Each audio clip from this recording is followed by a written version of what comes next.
ಇವತ್ತಿನ ಒಂದು ಕ್ಲಾಸಲ್ಲಿ ನಾವು ಈ ಪರಿಸರ ಅಧ್ಯಯನದಲ್ಲಿ ಕೃಷಿ ಅಂತ ಹೇಳಿದರೆ ಅಗ್ರಿಕಲ್ಚರ್ಗೆ ಸಂಬಂಧಪಟ್ಟಂತಹ ಕೆಲವೊಂದು ವಿಷಯಗಳನ್ನು ನಾವು ತಿಳ್ಕೊಳ್ಬೇಕಾಗ್ತದೆ.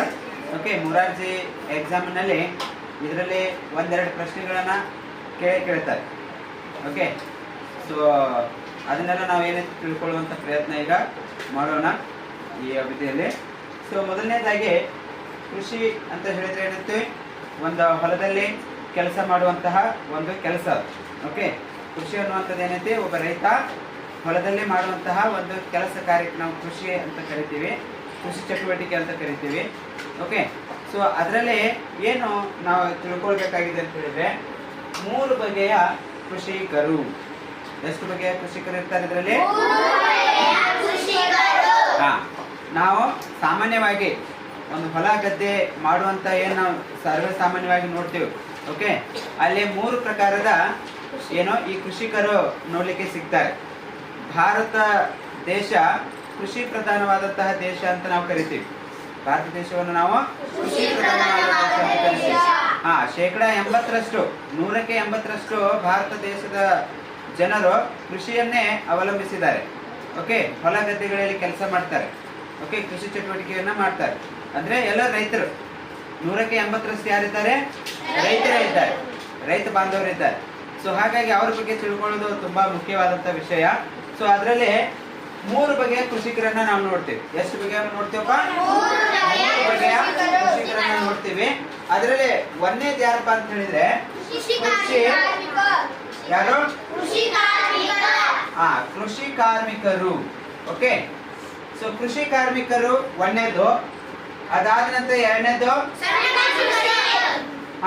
ಸಣ್ಣ ಕೃಷಿಕರು. ಅದಾದ ನಂತರ ಏನು? ದೊಡ್ಡ ಕೃಷಿಕರು. ಸೊ ಈ ರೀತಿಯಾಗಿ ನಾವು 3 ಕೃಷಿಕರನ್ನ ನಾವು ಸಾಮಾನ್ಯವಾಗಿ ನೋಡ್ತೇವೆ. ಸೊ ಮೊದಲನೇದಾಗಿ ಕೃಷಿ ಕಾರ್ಮಿಕರು ಅಂದ್ರೆ ಯಾರು ಅನ್ನುವಂಥದ್ದು ನಾವು ತಿಳ್ಕೊಳ್ಳುವಂತ ಪ್ರಯತ್ನವನ್ನ ನಾವು ಮಾಡೋಣ. ಸೊ ನೋಡಿ, ಕೃಷಿ ಕಾರ್ಮಿಕರಪ್ಪ ಏನಂತ ಹೇಳಿದ್ರೆ, ತಮ್ಮದೇ ಆದಂತಹ ಸ್ವಂತ ಜಮೀನು ಇವರಿಗೆ ಇರೋದಿಲ್ಲ. ಇವ್ರಿಗೇನಿರೋದಿಲ್ಲಪ್ಪ? ಸ್ವಂತ ಜಮೀನು ಇರೋದಿಲ್ಲ, ಕೃಷಿ ಭೂಮಿ ಇವರಿಗೆ ಇರೋದಿಲ್ಲ. ತಮ್ಮ ಜೀವನವನ್ನು ಸಾಗಿಸಲು, ತಮ್ಮ ದಿನನಿತ್ಯದ ಜೀವನವನ್ನ ಸಾಗಿಸಲು ಹೊಟ್ಟೆಪಾಡಿಗೋಸ್ಕರ ಇವರು ಇನ್ನೊಬ್ಬರ ಜಮೀನಿನಲ್ಲಿ ಹೋಗಿ ಏನ್ ಮಾಡ್ತಾರೆ? ಕೆಲಸ ಕಾರ್ಯವನ್ನ ಮಾಡ್ತಾರೆ. ಇವರು ತಮ್ಮ ಜಮೀನು ಇಲ್ಲದೆ ಇರೋದ್ರಿಂದ ಇವರು ಇನ್ನೊಬ್ಬರ ಜಮೀನ್ ಅಂತ ಹೇಳಿದ್ರೆ ಇವರು ಯಾರ ಮೇಲೆ ಡಿಪೆಂಡ್ ಆಗಿರ್ತಾರೆ ಅಂದ್ರೆ, ಈ ಸಣ್ಣ ಕೃಷಿಕರು ಮತ್ತು ದೊಡ್ಡ ಕೃಷಿಕರು ಏನಿರ್ತಾರಲ್ಲ ಅವ್ರ ಮೇಲೆ ಡಿಪೆಂಡ್ ಆಗಿರ್ತಾರೆ. ಅವ್ರ ಹೊಲ ಗದ್ದೆಗಳಿಗೆ ಹೋಗಿ ಅವ್ರಿಗೆ ಕೊಡುವಂತಹ ಕೆಲಸ ಕಾರ್ಯವನ್ನ ಆ ಒಂದು ಹೊಲದಲ್ಲಿ ಕೃಷಿ ಚಟುವಟಿಕೆಯನ್ನ ಮಾಡಿ ಅದರಿಂದ ಬರುವಂತಹ ಈ ಪಗಾರ ಅಂತ ಏನ್ ಕರಿತೀವಲ್ಲ, ಕೂಲಿ ಅಂತ ಏನ್ ಕರಿತೀವಲ್ಲ, ಅದನ್ನ ಪಡ್ಕೊಂಡು ಅವರು ತಮ್ಮ ದಿನನಿತ್ಯ ಜೀವನವನ್ನ ಸಾಗಿಸ್ತಾರೆ. ಸೊ ಇವರನ್ನ ನಾವು ಕೃಷಿ ಕಾರ್ಮಿಕರು ಅಂತ ಕರಿತೀವಿ. ಇವರು ರೈತರಲ್ಲ. ಇವರು ಯಾರಲ್ಲ? ಇವರು ರೈತರಲ್ಲ. ಇವರು ರೈತರಿಗೆ ಸಹಾಯ ಮಾಡ್ತಾರೆ. ರೈತರ ಹಾಕಿದಂತ ಬೆಳೆಯನ್ನ ಅದರಲ್ಲಿ ಅಂದ್ರೆ ಬೆಳೆ ಅಂತ ಹೇಳಿದ್ರೇನೋ, ಈಗ ರೈತ ಹೊಲ ಉಳುಮೆ ಮಾಡುವಾಗ ಅವನು ಒಬ್ಬನಿಗೆ ಆಗೋದಿಲ್ಲ. ಹೀಗಾಗಿ ಅವನು ಏನೋ ಈ ಕೃಷಿ ಕಾರ್ಮಿಕರನ್ನ ಅವಲಂಬಿಸ್ತಾನೆ. ಅವ್ರನ್ನ ಕರೀತಾನೆ. ಪಗಾರದ ಹಾಗೆ ಕೂಲಿ ಕೊಟ್ಟು ಅವ್ರನ್ನ ನೆನೆತಿ ಅಲ್ಲಿ ಕೆಲಸಕ್ಕೆ ನೇಮಿಸ್ಕೊಳ್ತಾರೆ. ಅದಾದ ನಂತರ ಬೀಜ ಬಿತ್ತಿ ಅದೇನೈತಿ ಸ್ವಲ್ಪ ದೊಡ್ಡದಾಯ್ತು ಅಂತ ಹೇಳಿದ್ರೆ ಅಲ್ಲಿ ಕಸ ಬೆಳೀತದ. ಆ ಕಸವನ್ನ ತೆಗಿಲಿಕ್ಕೆ ಅಲ್ಲಿ ಏನ್ ಬೇಕು? ಕೃಷಿ ಕಾರ್ಮಿಕರು ಬೇಕಾಗ್ತದೆ. ಅರ್ಥ ಆಯ್ತಲ್ಲ? ಇಲ್ಲಾಂದ್ರೆ ಬೆಳೆ ಚೆನ್ನಾಗಿ ಬರೋದಿಲ್ಲ. ಮತ್ತೆ ಆ ಕಸ ತೆಗೆದಾದ್ಮೇಲೆ ಅದಕ್ಕೆ ಗೊಬ್ಬರ ಅಂತ ಹಾಕೋದಿರ್ತದ ಅಲ್ವಾ? ಸೊ ಆ ಗೊಬ್ಬರ ಹಾಕ್ಲಿಕ್ಕೆ ಅಲ್ಲಿ ಯಾರು ಬೇಕಾಗ್ತದ? ಕೃಷಿ ಕಾರ್ಮಿಕರು ಬೇಕಾಗ್ತದ. ಅದಾದ ನಂತರ ಬೆಳೆ ಬಂತು, ದೊಡ್ಡದಾಯ್ತು, ಇನ್ನು ಏನ್ ಮಾಡ್ಬೇಕು? ಕಟಾವು ಮಾಡಬೇಕು. ಅಂತ ಸಂದರ್ಭದಲ್ಲಿ ಸಹ ಕೃಷಿ ಕಾರ್ಮಿಕರು ಬೇಕೇ ಬೇಕಾಗ್ತದ. ಅರ್ಥ ಆಯ್ತಲ್ಲ? ಸೊ ಈ ರೀತಿಯಾಗಿ ಒಂದು ಬೀಜ ಬಿತ್ತುವುದರಿಂದ ಹಿಡ್ಕೊಂಡು ಆ ಬೀಜ ವಾಪಸ್ ತಮ್ಮ ಕೈಗೆ ಸಿಗೋವರೆಗೂ, ಅಂದ್ರೇನೋ ಈ ಫಸಲ್ ತಮ್ಮ ಕೈಗೆ ರಾಶಿ ಸಿಗೋವರೆಗೂ ಅವ್ರೇನ್ ಮಾಡ್ತಾರೆ? ಈ ಕೃಷಿ ಕಾರ್ಮಿಕರನ್ನ ಕೂಲಿ ಕೆಲಸಗಳಾಗಿ ಅಂದ್ರೆ ಕೆಲಸವನ್ನ ನೀಡ್ತಾರೆ. ಸೊ ಹಾಗಾಗಿ ಇವರು ಏನಿದ್ದಾರಲ್ಲ ಕೃಷಿ ಕಾರ್ಮಿಕರು ಈ ಸಣ್ಣ ಮತ್ತು ದೊಡ್ಡ ಕೃಷಿಕರನ್ನ ಅವಲಂಬಿಸುತ್ತಾರೆ. ಇವರಿಗೆ ಹೊಲ ಇರೋದಿಲ್ಲ, ಇವರು ಇನ್ನೊಬ್ಬರ ಹೊಲದಲ್ಲಿ ಹೋಗಿಯೇ ಏನ್ ಮಾಡ್ತಾರೆ, ಕೆಲಸವನ್ನ ಮಾಡ್ತಾರೆ, ಕೃಷಿ ಚಟುವಟಿಕೆಯನ್ನ ಮಾಡ್ತಾರೆ. ಇವ್ರೇನ್ ಮಾಡ್ತಾರೆ, ತಮ್ಮ ಮನೆಯಲ್ಲಿ ಈ ಆಡು, ಮೇಕೆ, ದನ ಇಂಥವೆಲ್ಲ ಏನೈತಿ ಕೆಲವೊಂದು ಸಾಕಿರ್ತಾರೆ. ಅವರ ಯಾರ ಹೊಲಕ್ಕೆ ಹೋಗಿ ಕೆಲಸ ಮಾಡ್ತಾರೆ, ಅಲ್ಲಿಂದ ವಾಪಸ್ ಬರುವಾಗ ಆ ಹೊಲದಲ್ಲಿರುವಂತಹ ಕೆಲವೊಂದು ಸ್ವಲ್ಪ ಮೇವ ಮಿರ್ಚಿ ತಂದು ಅವ್ರೇನೈತಿ ಸಾಕ್ತಾ ಇರ್ತಾರೆ. ಅರ್ಥ ಆಯ್ತಲ್ಲ? ಸೊ ಈ ರೀತಿಯಾಗಿ ನಾವು ಯಾರು ಈ ಕೃಷಿ ಕಾರ್ಮಿಕರನ್ನ ನಾವು ಈ ರೀತಿಯಾಗಿ ನೋಡ್ತೇವೆ. ತಮ್ಮದೇ ಆದಂತ ಸ್ವಂತ ಜಮೀನ ಇರದೆ ತಮ್ಮ ಜೀವನವನ್ನು ಸಾಗಿಸಲು ಬೇರೆಯವರ ಜಮೀನಿನಲ್ಲಿ ಇವ್ರು ಏನ್ ಮಾಡ್ತಾರಪ್ಪ, ಕೆಲಸ ಮಾಡ್ತಾ ಇರ್ತಾರೆ. ಈ ಪಾಯಿಂಟ್ ಕ್ಲಿಯರ್ ಆಯ್ತಪ್ಪ ನಿಮಗ? ಸೊ ನೋಡಿ, ಈ ಕೃಷಿ ಕಾರ್ಮಿಕರಿಗೆ ಪ್ರತಿದಿನ ಏನಿರೋದಿಲ್ಲ, ಕೆಲಸ ಇರೋದಿಲ್ಲ. ಓಕೆ, ವರ್ಷದಲ್ಲಿ 12 ತಿಂಗಳಲ್ಲಿ ಇವ್ರು 12 ತಿಂಗಳ ಏನಾಗೋದಿಲ್ಲ, ಕೆಲಸ ಮಾಡ್ಲಿಕ್ಕೆ ಆಗೋದಿಲ್ಲ. ಯಾಕಂದ್ರೆ ರೈತರು ಯಾವಾಗ ಬಿತ್ತಾರೆ, ಯಾವಾಗ ಅವರ ಕೃಷಿ ಚಟುವಟಿಕೆ ಪ್ರಾರಂಭ ಆಗ್ತದೆ, ಅವಾಗ ಅಷ್ಟೇ ಇವ್ರಿಗೆ ಕೆಲಸ ಇರ್ತದೆ. ಉಳಿದ ಟೈಮಲ್ಲಿ ರೈತರು ಏನಾದರೂ ಹೊಲ ಬಿತ್ತದೇ ಇದ್ರೆ ವನ ಭೂಮಿ ಮಾಡಿ ಓಕೆ ಅದನ್ನು ಬಿಟ್ರೆ ಅಲ್ಲಿ ಯಾವುದೇ ರೀತಿಯ ಕೆಲಸ ಇವರಿಗೆ ಇರೋದಿಲ್ಲ. ಹಾಗಾಗಿ ಸರ್ಕಾರದವರು ಇವರಿಗೆ ಕಡ್ಡಾಯವಾಗಿ ಏನ್ ಮಾಡಿದ್ದಾರೆ ಅಂತ ಹೇಳಿದ್ರೆ, ಕನಿಷ್ಠ ಕೂಲಿ ನೀಡುವಂತಹ ಒಂದು ಒಂದು ಶಾಸನವನ್ನ ಜಾರಿಗೆ ತಂದಿದ್ದಾರೆ. ಓಕೆ, ಅದಕ್ಕೆ ನಾವು ಜಾಬ್ ಕಾರ್ಡ್ ಅಂತ ಕರಿತೇವೆ. ನಾವು ಅದಕ್ಕೆ ಏನಂತ ಕರಿತೇವೆ, ಜಾಬ್ ಕಾರ್ಡ್ ಅಂತ ಹೇಳಿ. ಓಕೆ, ಸೊ ಕಾರ್ಮಿಕರ ಕಾರ್ಡ್ ಅಂತ ಹೇಳ್ತೇವೆ ನಾವು. ಕೃಷಿ ಕಾರ್ಮಿಕರ ಕಾರ್ಡ್ ಇದಾವ, ಆ ಒಂದು ಕಾರ್ಡ್ನಿಂದ ಏನೈತಿ, ಎಲ್ಲ ಹೊಲ ಗದ್ದೆಗಳಲ್ಲಿ ಇವರಿಗೆ ಕನಿಷ್ಠ ಪೇಮೆಂಟ್, ಕನಿಷ್ಠ ವೇತನವನ್ನ ಸರ್ಕಾರ ನಿಗದಿ ಮಾಡಿದೆ. ಅಲ್ಲಿ ಏನಾಗ್ತದೆ, ಇವರಿಗೆ ತಮ್ಮ ಒಂದು ದಿನನಿತ್ಯದ ಜೀವನಕ್ಕಾಗಿ ಇದು ಸಹಾಯ ಆಗ್ತದೆ. ಯಾವುದಪ್ಪ, ಸರ್ಕಾರ ನೀಡಿರುವಂತಹ ಜಾಬ್ ಕಾರ್ಡ್ ಏನಿದೆಯಲ್ಲ, ಸೊ ಅದರಿಂದ ಇವರಿಗೆ ಬೆನಿಫಿಟ್ ಇದೆ. ಸೊ ಹಾಗಾಗಿ ಕೃಷಿ ಕಾರ್ಮಿಕರ ಸಮಸ್ಯೆ ಪರಿಹರಿಸುವ ಸಲುವಾಗಿ ಒಂದು ಏನ್ ಮಾಡಿದ್ದಾರೆ, ಜಾರಿ ತಂದಿದ್ದಾರೆ. ಕನಿಷ್ಠ ಕೂಲಿ ನೀಡುವಂತಹ ಒಂದು ಏನೈತೆ ಶಾಸನವನ್ನ ಜಾರಿಗೆ ಮಾಡಿದ್ದಾರೆ ಸರ್ಕಾರದವರು. ಇದಿಷ್ಟು ಇವ್ರ ಬಗ್ಗೆ ಗೊತ್ತಾಯ್ತಲ್ಲ.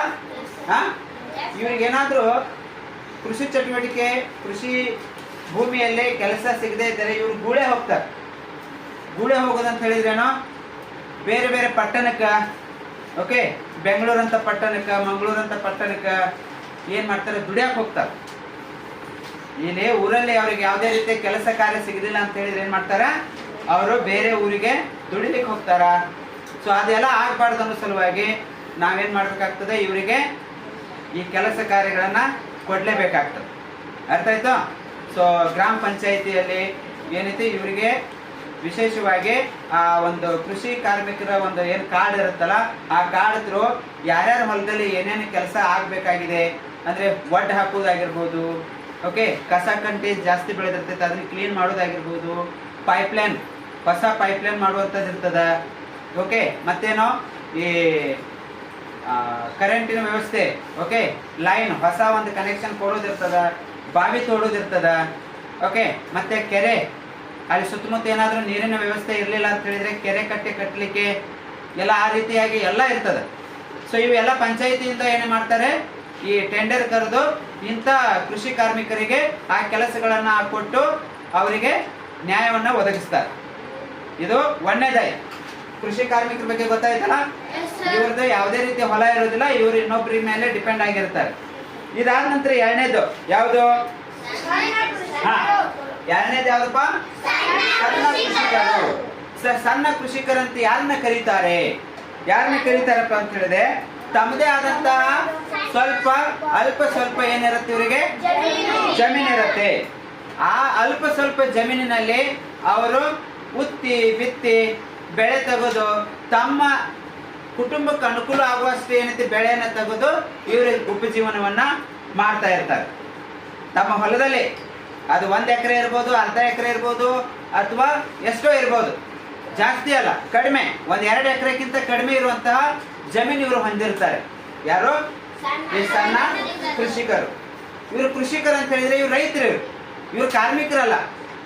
ಇವ್ರು ಯಾರಲ್ಲ, ಇವರು ಕಾರ್ಮಿಕರಲ್ಲ, ಇವರು ರೈತರು. ಓಕೆ, ಫಾರ್ಮರ್ ಇವರು. ಸೊ ಇವರಿಗೆ ಫಾರ್ಮರ್ ಯಾಕೆ ಕರಿತೀವಿ ಅಂತ ಹೇಳಿದ್ರೆ ಇವ್ರ ಹತ್ರ ಇಂತಿಷ್ಟು ಜಮೀನು ಇದ್ದೇ ಇರುತ್ತೆ. 1 ಎಕರೆ 10 ಎಕರೆ 2 ಎಕರೆ ಹಿಂಗೆಲ್ಲ ಹೊಲ ಇರ್ತದ. ಆ ಇದ್ದಂತ ಹೊಲದಲ್ಲಿ ಇವ್ರೇನ್ ಮಾಡ್ತಾರಪ್ಪ ಅಂತ ಹೇಳಿದ್ರೆ ತಮ್ಮ ಜಮೀನಿನಲ್ಲಿ ಬೆಳೆಯುವ ಬೆಳೆಯನ್ನು ಮಾರಿ ಬರುವ ಹಣದಿಂದ ಏನ್ ಮಾಡ್ತಾರೆ, ತಮ್ಮ ಜೀವನವನ್ನ ಸಾಗಿಸ್ತಾರೆ.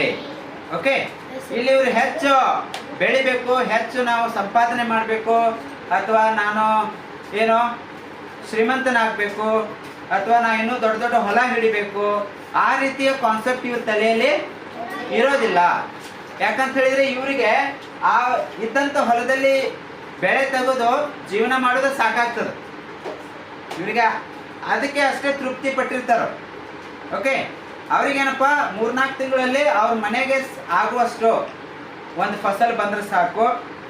ಓಕೆ, ತಮ್ಮ ಉಪಜೀವನಕ್ಕೆ, ಬಟ್ಟೆ ಬರೆಗೆ, ರೇಷನ್ಗೆ, ಓಕೆ, ಏನಾದರೂ ಸಾಲ ಸೌಲಭ್ಯ ತಗೊಂಡಿದ್ರ ಅದನ್ನ ಮುಟ್ಟಿದ್ರೆ ಸಾಕು ಅನ್ನೋ ಇಷ್ಟೇ. ಅವರು ಹಾಸಿಗೆ ಇದ್ದಷ್ಟು ಕಾಲು ಚಾಚು ಅಂತ ಹೇಳ್ತಾರಲ್ಲ, ಅಷ್ಟೇ ಅವ್ರು ಏನೈತಿ ತಮ್ಮ ಜಮೀನಿನಲ್ಲಿ ಉತ್ತಿ ಬೆತ್ತಿ ಬೆಳೆಯನ್ನ ತೆಗೆದು ಅದನ್ನ ಮಾರಿ ಅದರಿಂದ ಬಂದಂತ ಹಣದಿಂದ ತಮ್ಮ ಜೀವನವನ್ನ ಸಾಗಿಸ್ತಾ ಇರ್ತಾರೆ.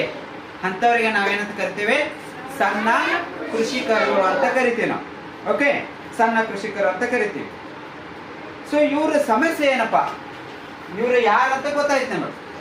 ಓಕೆ, ಇವ್ರು ಯಾರಂತ ಗೊತ್ತಾಯ್ತು, ಸಣ್ಣ ಕೃಷಿಕರು ಯಾರಂತ ಗೊತ್ತಾಯ್ತು. ಹಾಗಾಗಿ ಇವ್ರಿಗೆ ಏನು ಸಮಸ್ಯೆ ಐತಿ ಅದು ಗೊತ್ತಾಗಬೇಕಲ್ಲ. ಓಕೆ, ಯಾಕೆ ಇವರು ಈ ದೊಡ್ಡ ಕೃಷಿಕರ ಥರ ಬೆಳೆಯುವುದಿಲ್ಲ? ಓಕೆ, ಯಾಕೆ ಇವರಿಗೆ ಅಷ್ಟು ಕೈ ತುಂಬ ಸಂಬಳ ಏನೈತೆ ಈ ರಾಶಿ ಮಾಡಿದಂಥ ಹಣ ಸಿಗೋದಿಲ್ಲ ಅನ್ನುವಂಥದ್ದು ಅದನ್ನ ನೋಡ್ಬೇಕಾಗ್ತದೆ ನಾವು. ಸೊ ಅಲ್ಲಿ ಇವ್ರದೇ ಆದಂತಹ ಸಮಸ್ಯೆಗಳು ಅದಾವು. ಆ ಸಮಸ್ಯೆಗಳು ಯಾವ ಅಂತೇಳಿ ನಾವು ನೋಡ್ಬೇಕಾಗ್ತದೆ. ಸಮಸ್ಯೆ ಏನಪ್ಪಾ ಅಂತ ಹೇಳಿದ್ರೆ ಒಂದನೇದು ಹಣದ ಅಭಾವ. ಒಂದನೇದೇನಪ್ಪ ಇವ್ರ ಸಮಸ್ಯೆ, ಹಣದ ಅಭಾವದಿಂದ ಇವರು ತಮ್ಮ ಇದ್ದಂಥ ಜಮೀನಿನಲ್ಲಿ ಫಲವತ್ತಾದ ಬೆಳೆಯನ್ನು ಬೆಳಿಲಿಕ್ಕೆ ಆಗೋದಿಲ್ಲ. ದುಡ್ಡಿನ ಸಮಸ್ಯೆ ಆಗ್ತದೆ. ಅರ್ಥ ಆಯ್ತು? ಒಬ್ಬ ರೈತ ಹೊಲದಲ್ಲಿ ಬಿತ್ತಿ ಅದನ್ನ ಬೆಳೆ ತೆಗಿಬೇಕಪ್ಪ ಅಂತ ಹೇಳಿದ್ರೆ ಸ್ಟಾರ್ಟಿಂಗ್ ಪ್ರೋಸೆಸ್ ತುಂಬಾ ಇರುತ್ತೆ. ಓಕೆ, ಅವನು ಏನ್ ಮಾಡ್ಬೇಕಾಗ್ತದೆ ಅಂತ ಹೇಳಿದ್ರೆ ಗಳೆ ಹೂಡ್ಬೇಕಾಗ್ತದೆ ಅಲ್ವಾ? ಗಳೆ ಹೂಡ್ಲಿಕ್ಕೆ ಅವನ ಹತ್ರ ಎತ್ತು ನೇಗಿಲು ಅದೆಲ್ಲ ಎತ್ತಂದ್ರೆ ಓಕೆ. ಇಲ್ಲ ಅಂತ ಹೇಳಿದ್ರೆ ಅದನ್ನ ಅವನು ಬಾಡಿಗೆ ರೂಪದಲ್ಲಿ ಏನೈತಿ ಮಾಡಿಸ್ಬೇಕಾಗ್ತದೆ. ಇನ್ನೂ ಬೀಜ ಯಾವ್ದು ಬಿತ್ತಬೇಕು ಅನ್ನೋದೇ ಇರೋದಿಲ್ಲ ಐಡಿಯಾ. ಅವಾಗಲೇ ಅವನು ಏನ್ ಮಾಡ್ಬೇಕಾಗ್ತದ, ಸಾಲ ಮಾಡ್ಬೇಕಾಗ್ತದ. ದುಡ್ಡಿನ ಕೊರತೆ ಉಂಟಾಗ್ತದ. ಆ ಗಳೆಕ ಅವನು ಹಣ ಒದಗಿಸ್ಬೇಕಲ್ಲ, ಕೂಡ ಹಾಕ್ಬೇಕಲ್ಲ. ಸೊ ಅದು ಒಂದು ಸಮಸ್ಯೆ.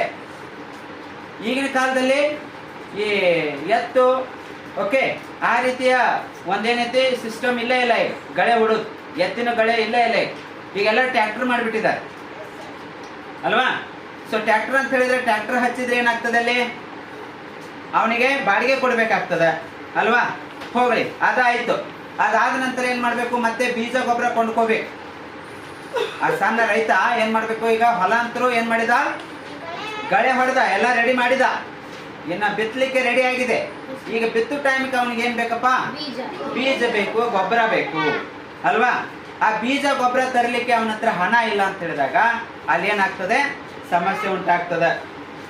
ಮತ್ತೆ ಯಾವುದೇ ಬೆಳೆ ಇರಲಿ ಒಂದೊಂದು ಇತಿಮಿತಿ ಇರ್ತಾವ. ಓಕೆ, ಆ ಋತುಮಾನದ ಪ್ರಕಾರ ಸೀಸನ್ ಪ್ರಕಾರ ಏನ್ ಮಾಡಬೇಕು, ಯಾವ್ಯಾವ ಬೆಳೆ ಬಿತ್ತಬೇಕು ಅನ್ನೋದು ಅವನಿಗೆ ಐಡಿಯಾ ಇರುತ್ತೆ. ಬಟ್ ಇವ್ ಹಣ ಕೂಡಿಸೋದ್ರಲ್ಲಿ ಟೈಮ್ ವೇಸ್ಟ್ ಮಾಡಿಬಿಡ್ತೀನಿ ಅಂತ ಹೇಳಿದ್ರೆ ಆ ತಿಥಿ ಹೋಗ್ಬಿಡ್ತಾವ. ಓಕೆ, ಆ ಬೀಜ ತಗೊಂಡು ಬಿತ್ತುವಂತ ಏನಾದ್ರು ಒಂದು ತಿಥಿ ಇರ್ತದಲ್ಲ, ಅದು ಟೈಮ್ ತಪ್ಪಿ ಹೋಗ್ತದೆ. ಅವಾಗ ಬೆಳೆ ಸರಿ ಬರೋದಿಲ್ಲ. ಒಂದ್ ವಾರ ನಂತರ, ಒಂದ್ 15 ದಿನ ನಂತರ, 1 ತಿಂಗಳ ನಂತರ ಬೀಜ ಬಿತ್ತಿದ್ರೆ ಅದು ಸರಿಯಾದ ಇಳುವರಿ ಕೊಡೋದಿಲ್ಲ.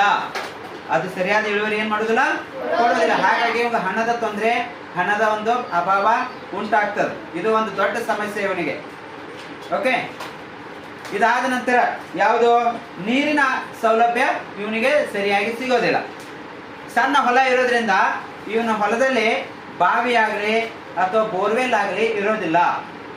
ಅರ್ಥ ಆಯ್ತು? ಸೊ ನೀರಾವರಿ ಮುಖ್ಯ. ಎಲ್ಲ ರೈತರಿಗೆ ಏನ್ ಬೇಕಪ್ಪ, ನೀರ್ ಬೇಕು. ಆ ನೀರೇ ಇಲ್ಲ ಅಂತ ಹೇಳಿದ್ರೆ ಅವ ಹೇಗ್ ಬೆಳೆ ತೆಗಿಲಿಕ್ಕೆ ಆಗ್ತದೆ ಅಲ್ವಾ? ಅವನ ಹತ್ರ ಹೊಲ ಇದೆ, ಹೊಲ ಇದೆ, ಬಟ್ ನೀರಿಲ್ಲ. ನೀರಿಲ್ಲದೆ ಇದ್ದಾಗ ಅಲ್ಲಿ ಬೆಳೆ ತೆಗಿಲಿಕ್ಕೆ ಆಗೋದಿಲ್ಲ. ಸೊ ಹಾಗಾಗಿ ನೀರಿನ ಸೌಲಭ್ಯ ಇವನಿಗೆ ಸಿಗೋದಿಲ್ಲ. ಓಕೆ, ಸೊ ಯಾರು ಅನುಕೂಲ ಇದ್ದವರು ಬೋರ್ವೆಲ್ ಹಾಕ್ಸಿರ್ತಾರೆ, ಇಲ್ಲ ಬಾವಿ ತೋಡಿಸಿರ್ತಾರೆ, ಅದರಿಂದ ಬಂದಂತ ಅಲ್ಪ ಸ್ವಲ್ಪ ನೀರನ್ನ ಹಾಯಿಸಿ ಅವ್ರೇನ್ ಮಾಡ್ತಾರೆ, ಬೆಳೆಯನ್ನ ತೆಗಿತಾರೆ. ಬಟ್ ಇಲ್ಲ ಅಂತ ಹೇಳಿದಾಗ ಏನಾಗ್ತದೆ, ಅವರು ಆ ಭೂಮಿಯಲ್ಲಿ ಯಾವುದೇ ರೀತಿ ಬೆಳೆ ತೆಗಿಲಿಕ್ಕೆ ಆಗೋದಿಲ್ಲ, ನೀರಿನ ಅಭಾವ ಉಂಟಾಗ್ತದ. ಮತ್ ಕೆಲವು ರೈತರು ಮಳೆಯನ್ನೇ ಆಧಾರವಾಗಿಟ್ಕೊಂಡು ಬೀಜ ಬಿತ್ತಿ ಬೆಳೆ ತಗೊಳ್ಳುವಂತ ಒಂದು ಸಿಸ್ಟಮ್ ಇದೆ ಅಲ್ವಾ. ಅದು ವರ್ಷದಲ್ಲಿ ಒಂದಾಗ್ತದ ಪೀಕ್, ಆ ವರ್ಷದಲ್ಲಿ ಒಂದೇ ಒಂದು ಫಸಲನ್ನ ತೆಗಿಬೇಕಾಗ್ತದೆ. ಬರೀ ಮಳೆ ನಂಬ್ಕೊಂಡು ಕುತ್ಕೊಂಡ್ರೆ ಬರೀ ಒಂದು ವರ್ಷಕ್ಕೆ ಒಂದು ಬೆಳೆ ತೆಗಿಲಿಕ್ಕೆ ಆಗ್ತದೆ. ಸೊ ಆ ಒಂದು ಬೆಳೆ 4 ತಿಂಗಳಗಟ್ಟಲೆ ಕಾದು ಅದನ್ನ ಬೆಳೆ ಏನೈತೆ ತನ್ನ ಕೈಗೆ ಬರ್ಬೇಕಾದ್ರೆ ಅವನ ಕೈ ತುಂಬ ಸಾಲ ಮಾಡ್ಕೊಂಡ್ಬಿಟ್ಟಿರ್ತಾನೆ. ಅರ್ಥ ಆಯ್ತಲ್ಲ. ಸೊ ಹೀಗಾಗಿ ಅವನಿಗೆ ಸರ್ವೈವ್ ಆಗೋದು ಕಷ್ಟ ಆಗ್ತದೆ. ಅದಾದ ನಂತರ ಮತ್ತೇನು, ಬೆಳೆ ತೆಗೆಯಲು ತಜ್ಞರ ಮಾರ್ಗದರ್ಶನ ಅವನಿಗೆ ಇರೋದಿಲ್ಲ. ಸಣ್ಣ ಹೊಲ ಐತಿ ಬಿಡಪ್ಪ ಅಂತ ಹೇಳಿ ಅವ ಏನ್ ಮಾಡೋದಿಲ್ಲ, ತಿಳಿದವ್ರ ಹತ್ರ ಹೋಗಿ ಕೇಳೋದಿಲ್ಲ. ಯಾವ ಸಮಯದಾಗ ಯಾವ ಬೀಜ ಹಾಕಬೇಕು, ಯಾವ ತಂತ್ರಜ್ಞಾನವನ್ನು ಬಳಸಬೇಕು. ಈಗ ಎಲ್ಲ ಈಗಿನ ಜನರೇಷನ್ ಪ್ರಕಾರ, ಈಗಿನ ಒಂದು ಕಾಲಮಾನದ ಪ್ರಕಾರ ಏನೇನು ಟೆಕ್ನಾಲಜಿ, ಹೊಸ ಹೊಸ ಟೆಕ್ನಾಲಜಿ, ಹೊಸ ಹೊಸ ಏನು ಆವಿಷ್ಕಾರಗಳಾಗಿದಾವ, ಅದನ್ನ ಪ್ರಯೋಗ ಅವನು ತನ್ನ ಸಣ್ಣ ಹೊಲದಲ್ಲಿ ಮಾಡ್ಲಿಕ್ಕೆ ಹೋಗೋದಿಲ್ಲ. ಅರ್ಥ ಆಯ್ತು. ಕಡಿಮೆ ಸಮಯದಲ್ಲಿ ಉತ್ತಮವಾದಂತ ಬೆಳೆ ನಾನು ಪಡಿಬೇಕನ್ನುವಂತ ಮಾರ್ಗದರ್ಶನ ಅವನಿಗೆ ಸಿಗೋದಿಲ್ಲ. ಹೆಸಿಟೇಟ್ ಮಾಡ್ಕೊಳ್ತಾನೆ, ಅವನು ಅನ್ಸ್ತಾನೆ. ಅವ್ನು ಮುಂದೆ ಹೋಗಿ ಕೇಳಲಿಕ್ಕೆ ಅನ್ಸ್ತಾನೆ, ನಿನ್ನೇನು ಅಷ್ಟು ಹೊಲ ನಡಿ ಅಂತ ಹೇಳಿ ಕಳಿಸ್ತಾರ ಅನ್ನೋಂಥ ಭಯದಿಂದ ಅವ್ನು ಹೋಗೋದೇ ಇಲ್ಲ. ಎಲ್ಲಿ ಬಿಡಪ್ಪ, ಇದ್ದಿದ್ರಾಗ ನಾವು ಜೀವನ ಸಾಗಿಸಿದ್ರೆ ಆಯ್ತು ಅಂತ ಹೇಳಿ ಅವ್ನು ಏನ್ ಮಾಡ್ತಾನೆ, ಇದ್ದಿದ್ದು ಅದೇ ನಾರ್ಮಲ್ ಆಗಿ ಏನು ಬೀಜ ಹಾಕ್ಬೇಕಾಗಿರ್ತದೆ ಅದನ್ನ ಹಾಕೊಂಡು ಹೋಗ್ತಾನ. ಅದು ಜೋಳ ಆಗಿರ್ಬೋದು, ಗೋಧಿ ಆಗಿರ್ಬೋದು, ಸೂರ್ಯಪಾನ ಆಗಿರ್ಬೋದು, ಗೊಂಜಾಳ ಆಗಿರ್ಬೋದು, ಇಂಥವೆಲ್ಲ ಏನೈತಿ ಕಾಮನ್ ಆಗಿರುವಂತ ಏನೈತಿ ಬೆಳೆ ಅವನು ಹಾಕೊಳ್ತಾನೆ. ಆದ್ರೆ ತಂತ್ರಜ್ಞಾನ ಯಾವ ರೀತಿ ಚೇಂಜ್ ಆಗಿದೆಯಲ್ಲ ಅದ್ರ ಪ್ರಕಾರ ನಾವು ಹೋಗ್ಬೇಕು. ಓಕೆ, ಸುಮಾರು ಈಗ ಎಲ್ಲ ಏನಿದೆ, ಕೃಷಿ ಚಟುವಟಿಕೆಗಳನ್ನ ಮಾಡ್ಲಿಕ್ಕೆ ಸರ್ಕಾರದವರು ಅನೇಕ ಸೌಲಭ್ಯಗಳನ್ನ ಒದಗಿಸ್ತಾ ಇದ್ದಾರೆ. ಅದನ್ನೆಲ್ಲ ನಾವೇನೈತಿ ತಿಳ್ಕೊಂಡು ಅದನ್ನ ಬೆಳೆಯಲ್ಲಿ ನಾವು ರೂಢಿ ಮಾಡ್ಕೋಬೇಕು. ಓಕೆ, ಎಸ್ಪೆಷಲಿ ವೆಜಿಟೇಬಲ್ಸ್ ತರಕಾರಿಗಳನ್ನ ಬೆಳೆಯೋದು. 1 ಎಕರೆ ಹೊಲ ಇತ್ತು ಅಂತ ಹೇಳಿದ್ರೆ ಏನಾಯ್ತು, ಅದರಲ್ಲಿ ಒಂದು 2-3 ನೀವು ಭಾಗ ಮಾಡಿ ವಿವಿಧ ತರಕಾರಿಗಳನ್ನ ನೀವು ಏನ್ ಮಾಡ್ಬೋದು, ಹಾಕಿ ಕೈ ತುಂಬ ಸಂಬಳವನ್ನ ಪಡಿಬೋದಲ್ಲ. ಒಂದೇ ಸೀಮಿತ ಆಗ್ಬಾರ್ದು. ನಾವು 1 ಎಕರೆ ಹೊಲ ಇದೆ ಅಂತ ಹೇಳಿದ್ರೆ ಅದನ್ನ 4-5 ಪಾರ್ಟ್ ಮಾಡಿ, ಒಂದು ಕಡೆ ಟೊಮೆಟೊ ಹಾಕ್ರಿ, ಒಂದು ಕಡೆ ಬದನೆಕಾಯಿ ಹಾಕ್ರಿ, ಒಂದು ಕಡೆ ಮೆಣಸಿನ್ಕಾಯಿ ಹಾಕ್ರಿ, ಒಂದು ಕಡೆ ಏನೈತಿ ಮೂಲಂಗಿ ಹಾಕ್ರಿ, ಒಂದು ಕಡೆ ಬೇರೆ ಬೇರೆ ತಪ್ಪಲ ಪಲ್ಯಗಳನ್ನ ಹಾಕಿದ್ರೆ ಅವೆಲ್ಲ ಏನ್ ಮಾಡ್ತವೆ, ನಿಮಗೆ ವಾರ 15 ದಿನಕ್ಕೊಮ್ಮೆ ಏನ್ ಮಾಡ್ತವೆ, ಕೈ ತುಂಬ ದುಡ್ಡು ಸಿಗೋ ಹಾಗೆ ಮಾಡ್ತಾವ. ಯಾಕೆ, ಮಾರ್ಕೆಟ್ ಪ್ರತಿದಿನ ಮಾರ್ಕೆಟ್ ಇರ್ತದೆ, ಹೌದಿಲ್ಲ. ಪ್ರತಿದಿನ ಏನೈತಿ ಮಾರ್ಕೆಟ್ ಇರ್ತದೆ. ಸೊ ನೀವು ಬೆಳೆದಂತ ಬೆಳೆ ಪ್ರತಿದಿನ ಹೋಗಿ ನೀವು ಮಾರಿ ನೀವು ಕೈ ತುಂಬ ಸಂಬಳ ಮಾಡ್ಕೋಬಹುದು, ಹಣ ಮಾಡ್ಕೋಬಹುದು. ನೀವು 4 ತಿಂಗಳಿಗೊಮ್ಮೆ 6 ತಿಂಗಳಿಗೊಮ್ಮೆ ಬೆಳೆ ಬೆಳೆದ್ರೆ ಅಲ್ಲಿ ಏನಾಗ್ತದೆ, ತುಂಬಾ ಲಾಂಗ್ ಪ್ರೊಸೆಸ್ ಆಗೋದ್ರಿಂದ ನಿಮ್ಮ ಕೈಗೆ ನೀವು ಬೆಳೆದಂತ ಬೆಳೆಗೆ ಸರಿಯಾದ ಏನು ಸಿಗೋದಿಲ್ಲ, ಬೆಲೆ ಸಿಗೋದಿಲ್ಲ. ಓಕೆ, ಬೆಲೆ ಸಿಗದೇ ಇರೋದ್ರಿಂದ ಅಲ್ಲಿ ಏನಾಗ್ತಾನೆ, ರೈತ ಕಷ್ಟಕ್ಕೆ ಏನೈತಿ ಅವನ ಇಕ್ಕಟ್ಟಿಗೆ ಸಿಕ್ಕಾಕೊಳ್ತಾನೆ. ಯಾರು, ರೈತ. ಸೊ ಈ ರೀತಿಯಾಗಿ ಇವನ ಸಮಸ್ಯೆಗಳು ನೂರಾರು. ಯಾರು, ಈ ಸಣ್ಣ ಕೃಷಿಕ ಏನಿದ್ದಾವಲ್ಲ ಅವನ ಸಮಸ್ಯೆಗಳು ನೂರಾರು ಇದ್ದಾವೆ. ಸೊ ಹಾಗಾದ್ರೆ ಅವನಿಗೆ ಈ ಸಮಸ್ಯೆಗಳಿಂದ ಹೊರಗೆ ಬರ್ಬೇಕಪ್ಪ ಅಂತ ಹೇಳಿದ್ರೆ ನಾವೇನ್ ಮಾಡಬೇಕು, ಸರ್ಕಾರ ಏನು ಕ್ರಮ ಕೈಗೊಂಡಿದೆ, ಯಾವ್ಯಾವ ಸೌಲಭ್ಯಗಳು ಅವನಿಗೆ ಒದಗುವ ಹಾಗೆ ಮಾಡಿದ್ದಾರೆ ಅನ್ನುವಂಥದ್ದು 1-2 ಪಾಯಿಂಟ್ ನಾವು ನೋಡೋಣ. ಅದರಲ್ಲಿ ಯಾವುದಪ್ಪ ಅಂತ ಹೇಳಿದ್ರೆ, ಈ ಹಣದ ಒಂದು ಸಮಸ್ಯೆ ಈಡೇರಿಸುವ ಸಲುವಾಗಿ ಏನ್ ಮಾಡಿದ್ದಾರೆ ಅಂತ ಹೇಳಿದ್ರೆ, ಬ್ಯಾಂಕ್ಗಳ ಮೂಲಕ ಇವರಿಗೆ ಸಾಲ ಸೌಲಭ್ಯಗಳನ್ನು ಒದಗಿಸುವಂತ ಒಂದು ವ್ಯವಸ್ಥೆ ಮಾಡಿದ್ದಾರೆ. ಓಕೆ, ಸಾಲ ಸೌಲಭ್ಯ ಕೊಡೋದು, ಅವ್ರದ್ದೆಷ್ಟೇ ಜಾಗ ಇರಲಿ, ಅದು ಅವ್ರ ಹೊಲ ಎಷ್ಟೇ ಇರಲಿ, ಅದು ಗುಂಟ ಲೆಕ್ಕದಲ್ಲಿ ಇರಲಿ, ಎಕರೆ ಲೆಕ್ಕದಲ್ಲಿ ಇರಲಿ, ಆ ಒಂದು ಎಕರೆ ಮತ್ತು ಗುಂಟ ಲೆಕ್ಕದಲ್ಲಿ ಆ ಸ್ಥಳೀಯ ಬ್ಯಾಂಕ್ಗಳೇನಿರ್ತಾವಲ್ಲ, ಸೊಸೈಟಿ ಬ್ಯಾಂಕ್ ಆಗಿರ್ಬೋದು, ಓಕೆ, ಆ ನಂತರ ಸರ್ಕಾರದ ಬ್ಯಾಂಕ್ ಆಗಿರ್ಬೋದು, ಸರ್ಕಾರೇತರ ಬ್ಯಾಂಕ್ ಆಗಿರ್ಬೋದು, ಖಾಸಗಿ ಬ್ಯಾಂಕ್ ಆಗಿರ್ಬೋದು, ಎಲ್ಲ ಬ್ಯಾಂಕ್ಗಳಲ್ಲಿ ಈ ಕೃಷಿಕರಿಗೆ ಅಂತ ಹೇಳಿದ್ರೆ ರೈತರಿಗೆ ನೀವೇನೈತಿ ಇಂತಿಷ್ಟು ಬಡ್ಡಿ ದರದಲ್ಲಿ ಸಾಲ ಸೌಲಭ್ಯವನ್ನು ನೀಡಬೇಕಂತೇಳಿ ಎಲ್ಲ ಏನೈತಿ ಜಾರಿ ಮಾಡಿದ್ದಾರೆ.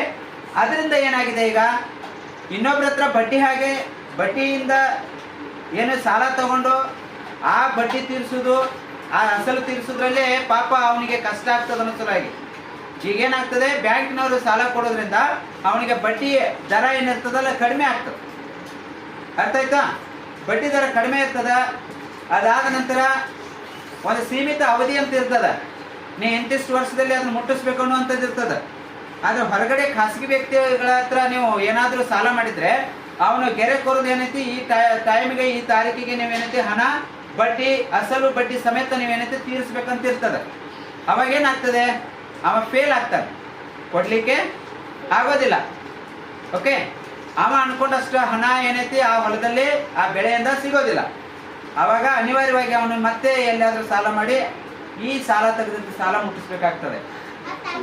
ಹಾ, ಈ ಒಂದು ಸಾಲ ಮುಟ್ಟಿಸ್ಲಿಕ್ಕೆ ಇನ್ನೊಂದು ಸಾಲ ತೆಗಿಬೇಕಾಗ್ತದೆ ಅಲ್ವಾ? ಹೀಗೆಲ್ಲ ಸಮಸ್ಯೆ ಆಗ್ತವೆ. ಆದರೆ ಬ್ಯಾಂಕ್ನಲ್ಲಿ ಹಾಗಲ್ಲ. ಬ್ಯಾಂಕ್ನಲ್ಲಿ ನಿರ್ದಿಷ್ಟ ಅವಧಿಗಳವರೆಗೆ ಏನೈತಿ ಅವ್ರಿಗೆ ಒಂದು ಅನುಕೂಲ ಇರ್ತದೆ. ಆ ಅವಧಿ ಒಳಗಡೆನೆ ಏನು ಮಾಡಬೇಕು, ಅವರು ಆ ಒಂದು ಬ್ಯಾಂಕಿನ ಸಾಲವನ್ನು ತೀರಿಸುವ ಹಂಗಿರ್ಬೇಕು. ಒಮ್ಮೆ ಏನಾಗ್ತದೆ ಅಂತ ಸರ್ಕಾರದವ್ರು ಏನು ಮಾಡ್ತಾರೆ, ಸಾಲ ಮನ್ನಾ ಮಾಡಿರ್ತಾರೆ. ಯಾರ್ಯಾರು ರೈತ ಬಾಂಧವರು ಸಾಲ ಮಾಡಿರ್ತಾರಲ್ಲ ಅವರಿಗೆ ಬಡ್ಡಿ ಮನ್ನಾ ಮಾಡೋದು. ಓಕೆ, ಇಲ್ಲ ಪೂರ್ತಿ ಸಾಲ ಎಷ್ಟು ತೊಗೊಂಡಿದ್ರೆ ಒಟ್ಟು ಸಾಲನೂ ಮನ್ನಾ ಮಾಡುವಂಥ ವ್ಯವಸ್ಥೆಯನ್ನು ಹಿಂದಕ್ಕೆ ನಾವು ನೋಡಿದ್ದೀವಿ, ಸಾಕಷ್ಟು ಸರ್ಕಾರ ಮಾಡಿದೆ. ಓಕೆ, ಯಾಕೆ ಯಾವುದೇ ರೀತಿಯ ರೈತ ಈ ಸಾಲದ ಸುಳಿಗೆ ಸಿಕ್ಕು ಅವನು ಏನಾಗಬಾರ್ದು, ತನ್ನ ಸಂಸಾರವನ್ನು ಬೀದಿಗೆ ತರಬಾರ್ದು ಅಂತ ಅನ್ನೋ ಸಲುವಾಗಿ ಎಷ್ಟೋ ರೈತರು ಸಾಲ ಮಾಡಿಕೊಂಡು ಆತ್ಮಹತ್ಯೆ ಮಾಡ್ಕೊಳ್ತಾರೆ. ಓಕೆ, ಸಾಯ್ತಾರೆ. ಸರಿಯಾಗಿ ಏನೈತಿ ಮಳೆ ಬರದೇ ಇರೋದ್ರಿಂದ, ಸರಿಯಾಗಿ ಅವ್ರಿಗೆ ಬೆಳೆ ಕೈ ಕೊಡದೇ ಇರೋದ್ರಿಂದ, ಕೈ ತುಂಬ ಸಾಲ ಮಾಡ್ಕೋದ್ರಿಂದ ಆ ಸಾಲ ಹೇಗೆ ತೀರಿಸೋದಪ್ಪ ಅಂತ ಹೇಳಿ ಏನು ಮಾಡ್ತಾರೆ ರೈತರು, ಎಷ್ಟೋ ಜನ ಆತ್ಮಹತ್ಯೆ ಮಾಡ್ಕೊಂಡ್ರೆ. ಅದೆಲ್ಲ ಆಗ್ಬಾರ್ದು ಅನ್ನೋ ಸಲುವಾಗಿ ಅನೇಕ ಸರ್ಕಾರ ಏನು ಮಾಡಿದೆ, ಅವ್ರ ಸಾಲ ಮನ್ನಾ ಮಾಡೋದಾಗಿರ್ಬೋದು, ಬಡ್ಡಿ ಮನ್ನಾ ಮಾಡೋದು ಆಗಿರ್ಬೋದು, ಹೀಗೆಲ್ಲ ಅವರಿಗೆ ಅನುಕೂಲ ಮಾಡಿಕೊಟ್ಟಿದೆ. ಇದು ಕೇವಲ ಸಣ್ಣ ಕೃಷಿಕರಿಗೆ ಸಮಸ್ಯೆ ಇದೆ. ಓಕೆ, ಇಷ್ಟೆಲ್ಲ ಇದು ಬ್ಯಾಂಕಿನಲ್ಲಿ ಸಾಲ ಒದಗಿಸುವಂಥದ್ದು ಒಂದು ಸೌಲಭ್ಯ ಒಂದಾದರೆ, ಮತ್ತೇನಪ್ಪ ಅಂತ ಹೇಳಿದರೆ ಕಾಲುವೆಗಳ ಮೂಲಕ ನೀರಿನ ಸೌಲಭ್ಯ ಒದಗಿಸೋದು.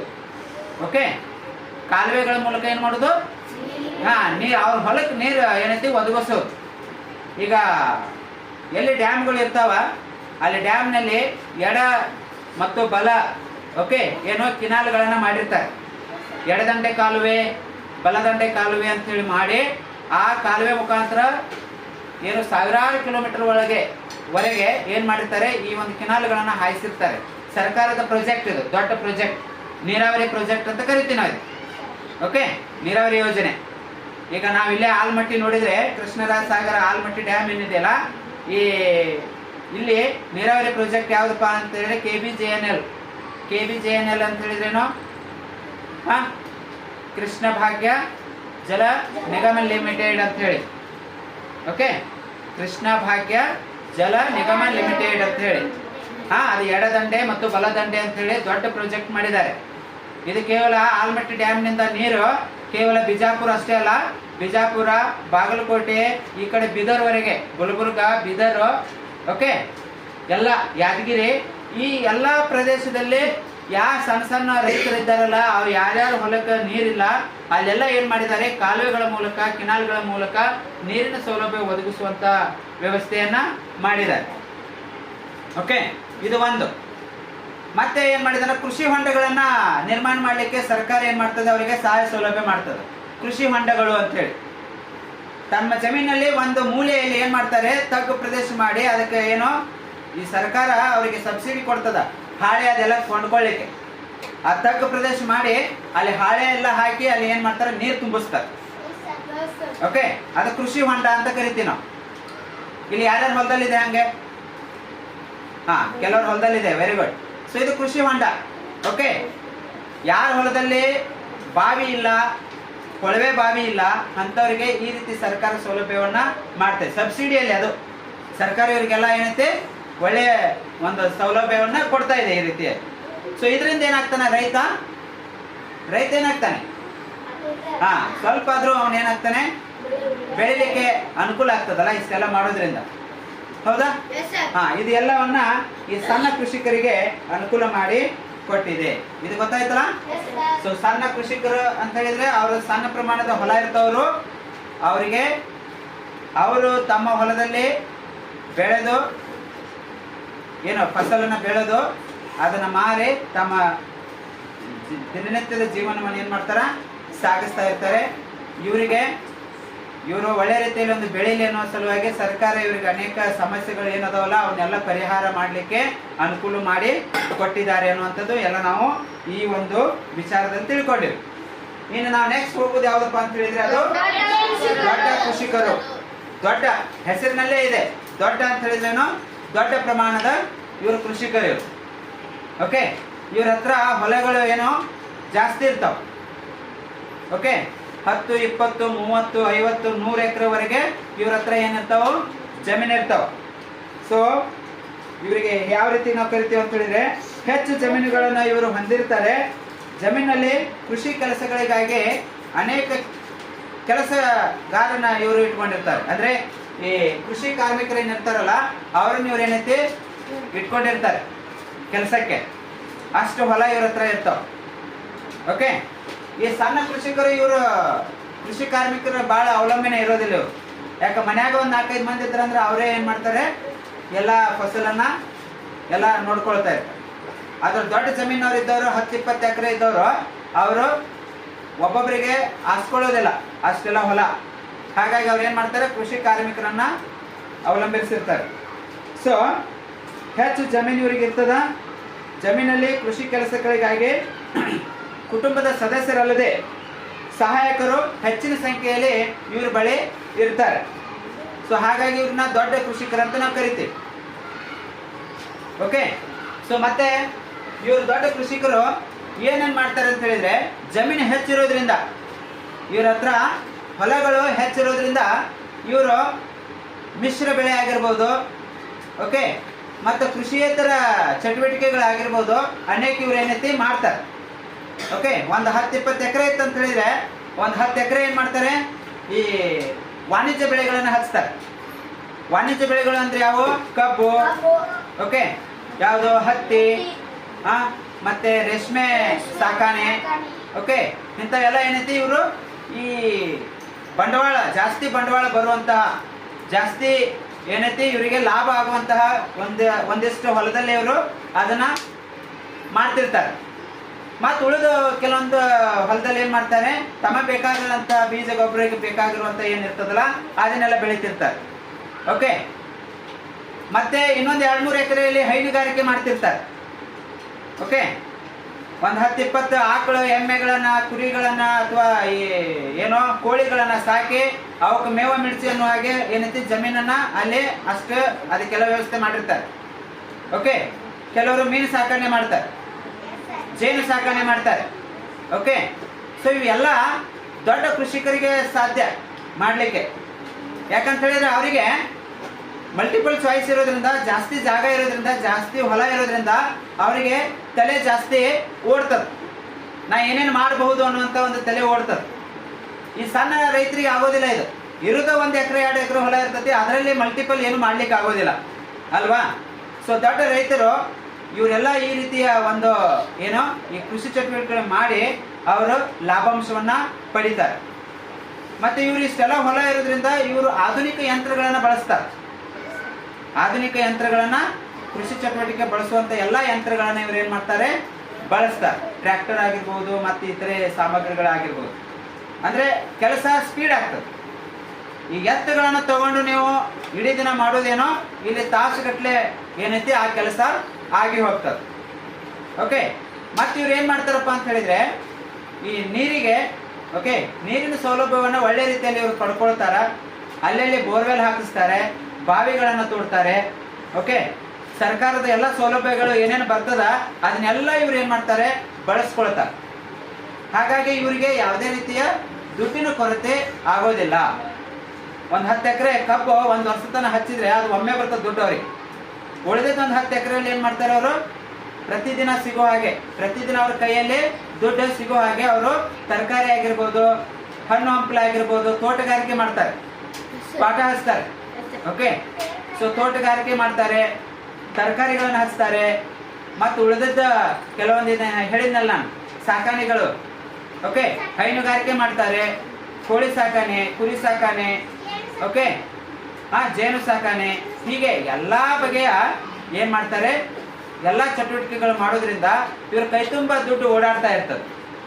ಓಕೆ, ಸೊ ಈ ರೀತಿಯಾಗಿ ಈ ದೊಡ್ಡ ಕೃಷಿಕರ ಒಂದು ವ್ಯವಸ್ಥೆ ಇರ್ತದೆ. ಮತ್ತೆ ಹೇಳ್ತಾರೆ ಏನಪ್ಪಾ ಅಂತ ಹೇಳಿದ್ರೆ, ಅವರ ಅನುಕೂಲಗಳು ಏನಪ್ಪಾ ಅಂತ ಹೇಳಿದ್ರೆ, ಆಧುನಿಕ ಕೃಷಿ ಯಂತ್ರಗಳನ್ನ ಅವರ ಬಳಸ್ತಾರೆ. ಆ ನಂತರ ಧಾನ್ಯಗಳ ಸಂಗ್ರಹಣೆಗೆ ಗೋಡೌನ್ಗಳನ್ನ ಕಟ್ತಾರೆ. ಇವರು ದೊಡ್ಡ ರೈತರು ಏನ್ ಮಾಡ್ತಾರೆ ಅಂತ ಹೇಳಿದ್ರೆ, ತಮ್ಮ ಹೊಲದಲ್ಲಿ ಒಂದೊಂದು ಬದಿಗೆ ದೊಡ್ಡ ದೊಡ್ಡ ಏನೋ ಗೋಡೌನ್ಗಳನ್ನ ಕಟ್ತಾರೆ. ಯಾಕೆ ಕಟ್ತಾರಪ್ಪ? ಗೋಡೌನ್ಗಳನ್ನ ಯಾಕೆ ಕಟ್ತಾರೆ? ಅವರು ಬೆಳೆದಂತಹ ಎಕರೆಗಟ್ಟಲೆ ಏನೈತಿ ಬೆಳೆ ಏನು ಬೆಳೆದಿರ್ತಾರಲ್ಲ, ಅದು ದವಸ ಧಾನ್ಯ ಆಗಿರ್ಬೋದು ಅಥವಾ ತರಕಾರಿ ಆಗಿರ್ಬೋದು, ಇವನ್ನೆಲ್ಲ ಏನೈತಿ ಸಂಗ್ರಹ ಮಾಡಿ ಇಡ್ಲಿಕ್ಕೆ ಅವ್ರು ಏನ್ ಮಾಡ್ತಾರೆ, ಈ ಗೋಡೌನ್ಗಳನ್ನ ಕಟ್ತಾರೆ. ಯಾಕೆ ಕಟ್ತಾರಪ್ಪ ಅಂತ ಹೇಳಿದ್ರೆ, ಅವರು ಫಸಲು ಬಂದಾಗ ಅಲ್ಲಿ ಮಾರ್ಕೆಟ್ನಲ್ಲಿ ರೇಟ್ ಇರೋದಿಲ್ಲ. ರೇಟ್ ಬಿದ್ದಿರತ್ತೆ. ಅವ್ರು ಬೆಳೆದಂತ ಬೆಳೆಗೆ ನಿಗದಿತವಾದಂತ ಒಂದು ಬೆಲೆ ಅವರಿಗೆ ಇಲ್ಲ ಇರೋದ್ರಿಂದ ನುಕ್ಸಾನ್ ಆಗ್ತೇವೆ ಅನ್ನೋ ಸಲುವಾಗಿ ಅವ್ರು ಏನ್ ಮಾಡ್ತಾರೆ, ಅದನ್ನ ಸಂಗ್ರಹ ಮಾಡಿ ಇಡ್ತಾರೆ. ಅದನ್ನ ಅವ್ರು ಇಂತಿಷ್ಟು ದಿನ ಏನೈತಿ ಅಲ್ಲಿ ಕೂಡಿಡ್ತಾರೆ.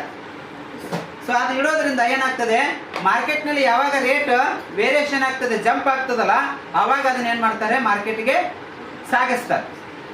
ಇದು ದೊಡ್ಡ ರೈತರು ಮಾಡುವಂತ ಕೆಲಸ. ಈ ಸಣ್ಣ ರೈತರು ಮಾಡ್ಲಿಕ್ಕೆ ಆಗೋದಿಲ್ಲ. ಅವ್ರಿಗೆ ಯಾವಾಗ ಮಾರೇನೋ, ಯಾವಾಗ ನನಗೆ ಒಂದಿಷ್ಟು ಕೈಗೆ ದುಡ್ಡು ಸಿಕ್ಕಿತ್ತು, ನಾ ತಗೊಂಡಂತ ಸಾಲ ಸೌಲಭ್ಯವನ್ನು ಹೇಗೆ ತೀರಿಸೇನೋ ಮತ್ತು ಮನೆ ಹೇಗೆ ನಡೆದಿತ್ತು ಅನ್ನುವಂಥ ತಲೆ ಅಷ್ಟೇ ಇರ್ತದೆ ಬಿಟ್ರೆ ಅವರಿಗೆ ಇವ್ರ ದೊಡ್ಡ ಕೃಷಿಕರ ತರ ಅವ್ರಿಗೆ ಇಟ್ಟು ಏನೈತೆ ಕುತ್ಕೊಳ್ಳಿಕ್ಕೆ ಆಗೋದಿಲ್ಲ. ಅರ್ಥ ಆಯ್ತಲ್ಲ? ಸೊ ಹಾಗಾಗಿ ಒಳ್ಳೆ ಬೆಲೆ ಬಂದಾಗ ಮಾರ್ಕೆಟ್ನಲ್ಲಿ ಇವ್ರು ಏನ್ ಮಾಡ್ತಾರೆ, ಸಂಗ್ರಹವಾದಂತಹ ಧಾನ್ಯಗಳನ್ನ ಅವರು ಮಾರುಕಟ್ಟೆಗೆ ಸಪ್ಲೈ ಮಾಡ್ತಾರೆ. ಅವಾಗ ಕೈ ತುಂಬ ಅವ್ರಿಗೆ ಏನಾಗ್ತದೆ, ದುಡ್ಡು ಸಿಕ್ಕೇ ಸಿಗ್ತದೆ. ಇದನ್ನು ಅವರು ಜಾಣಮನೆಯಿಂದ ಅವರು ಮಾಡ್ತಾರೆ. ಮತ್ತೇನಪ್ಪ, ಬ್ಯಾಂಕ್ಗಳ ಒಂದು ಹಣಕಾಸು ಏನಿದೆಯಲ್ಲ ಅದನ್ನೆಲ್ಲ ಸರಿಯಾಗಿ ಅವ್ರು ಏನೈತೆ ಬಳಕೆ ಮಾಡ್ಕೊಳ್ತಾರ. ಮತ್ತು ವಿವಿಧ ಬೆಳೆ ಏನಿದೆಯಲ್ಲ, ವಿವಿಧ ಬೆಳೆಗಳನ್ನ ಬೆಳೆಯುವಂತಹ ಒಂದು ಏನು ತಲೆ ಓಡಿಸ್ತಾರ. ನಾ ಕಡಿಮೆ ಅವಧಿಯಲ್ಲಿ ಯಾವ್ದು ಬೆಳೆದ್ರೆ ಯಾವ್ದು ನನಗೆ ಬೇಗ ಕೈ ಸಿಗ್ತದ ಅನ್ನುವಂಥದ್ದು ಈ ರೀತಿಯಾಗಿ ಏನೈತಿ ಅವರು ಪ್ರತಿ ತಿಂಗಳು ಪ್ರತಿ ವರ್ಷ ಅವರು ತಮ್ಮ ಜಮೀನಲ್ಲಿ ಹೊಸ ಹೊಸ ಬೆಳೆಗಳನ್ನ ಬೆಳೀತಾ ಇರ್ತಾರೆ. ಸೇಮ್ ಬೆಳೆ ಬೆಳೀಲಿಕ್ಕೆ ಸ್ಟಾರ್ಟ್ ಮಾಡಿದ್ರೆ ಅದೇನಾಗ್ತದೆ, ಫಲವತ್ತತೆ ಉಳಿಯೋದಿಲ್ಲ, ಜಮೀನಿನಲ್ಲಿ ಫಲವತ್ತತೆ ಉಳಿಯೋದಿಲ್ಲ. ಸೊ ಹಾಗಾಗಿ ಅವ್ರೇನ್ ಮಾಡ್ತಾರೆ, ಚೇಂಜ್ ಮಾಡ್ತಾನೆ ಇರ್ತಾರೆ, ಬೆಳೆಯನ್ನ ಚೇಂಜ್ ಮಾಡ್ತಾ ಇರ್ತಾರೆ. ತರಕಾರಿ ಹಾಕೋದಾಗಿರ್ಬೋದು, ಫ್ರೂಟ್ಸ್ ಹಣ್ಣು ಹಂಪಲು ಹಚ್ಚೋದಾಗಿರ್ಬೋದು, ಇವನ್ನೆಲ್ಲ ಮಾಡ್ತಾರೆ. ಮತ್ತು ಹೈನುಗಾರಿಕೆ ಮಾಡೋದ್ರಿಂದ ಅವರಿಗೆ ಡಬಲ್ ಪ್ರಾಫಿಟ್ ಇರುತ್ತೆ. ಏನು, ಈ ಕಡೆ ಹೈನು ಅಂದ್ರೆ ಹಾಲು ಮೊಸರು ಇಂಥದ್ದೆಲ್ಲ ಏನೈತಿ ಅವರು ಮಾರ್ತಿರ್ತಾರೆ.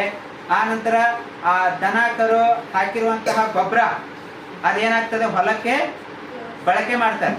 ಸೊ ಲಾಭದಾಯಕ ಕೆಲಸವನ್ನೇ ಇವರು ಮಾಡ್ತಾ ಇರ್ತಾರೆ. ಯಾರು? ದೊಡ್ಡ ಕೃಷಿಕರು ಅಲ್ವಾ? ಎಸ್. ಸೊ ಈ ರೀತಿಯಾಗಿ ಈ 3 ಬಗೆಯ ಕೃಷಿಕರನ್ನ ನಾವು ನೋಡಿದ್ದೀವಿ. ಅದರಲ್ಲಿ ಕೃಷಿ ಕಾರ್ಮಿಕರು, ಈ ಸಣ್ಣ ಕೃಷಿಕರು ಮತ್ತು ದೊಡ್ಡ ಕೃಷಿಕರನ್ನೇ ಅವರು ಅವಲಂಬಿರ್ತಾರೆ. ಅವ್ರ ಹತ್ರ ಯಾವುದೇ ರೀತಿಯ ಹೊಲ ಇರೋದಿಲ್ಲ ಅನ್ನುವಂತ ನಾವು ತಿಳ್ಕೊಂಡ್ವಿ. ಸಣ್ಣ ಕೃಷಿಕರು ಅವ್ರ ಹತ್ರ 1-2 ಎಕರೆ ಅಷ್ಟೇ ಇರ್ತದೆ. ಅವರು ಮನೆ ನಡೆದ್ರೆ ಸಾಕು ಅನ್ನುವಂತ ಒಂದು ಕಾನ್ಸೆಪ್ಟ್ ತಲೆಯಲ್ಲಿ ಇಟ್ಟುಕೊಂಡು ಅವ್ರೇನೈತೆ ಜೀವನವನ್ನ ಸಾಗಿಸ್ತಾ ಇರ್ತಾರೆ. ಮತ್ತು ದೊಡ್ಡ ಕೃಷಿಕರು ಇವ್ರ ಹತ್ರ ಹೊಲ ಜಾಸ್ತಿನೇ ಇರುತ್ತೆ, ಇವರು ಯೋಚನೆನೂ ಏನೈತೆ ದೊಡ್ಡದಾಗೇ ಇರ್ತದೆ.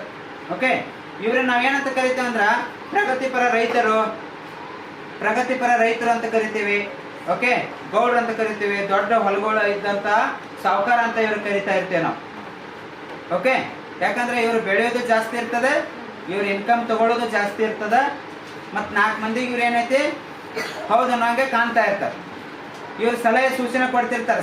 ಸಣ್ಣ ರೈತರಿಗೆ ಏನ್ ಮಾಡ್ತಾ ಇರ್ತಾರೆ, ಇವರು ಸಲಹೆ ಸೂಚನೆ ಕೊಡ್ತಿರ್ತಾರೆ. ಇದನ್ನ ಬಿತ್ತರಿ, ಇದನ್ನ ಬೆಳೀರಿ, ಈ ಗೊಬ್ಬರ ಹಾಕ್ರಿ. ಇತ್ತ ಎಲ್ಲ ಏನೈತಿ ಅವರು ಮಾರ್ಗದರ್ಶನ ಸಹ ಮಾಡ್ತಾ ಇರ್ತಾರೆ. ಸೊ ಹೀಗಾಗಿ ನಾವು ಈ 3 ಬಗೆಯ ಕೃಷಿಕರನ್ನ ನಾವು ಈ ಪಾಠದಲ್ಲಿ ನೋಡಿದ್ದೇವೆ.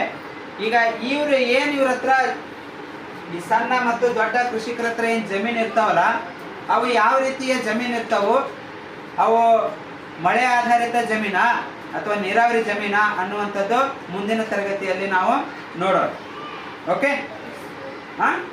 ಎಸ್, ಇಲ್ಲಿಗೆ ಈ ಒಂದು ಚಾಪ್ಟರ್ ಕ್ಲೋಸ್ ಮಾಡ್ತೇನೆ. ಅಂದರೆ ಇಲ್ಲಿ ಕ್ಲೋಸ್ ಮಾಡಿದೆ, 35 ನಿಮಿಷ ಆಯ್ತು.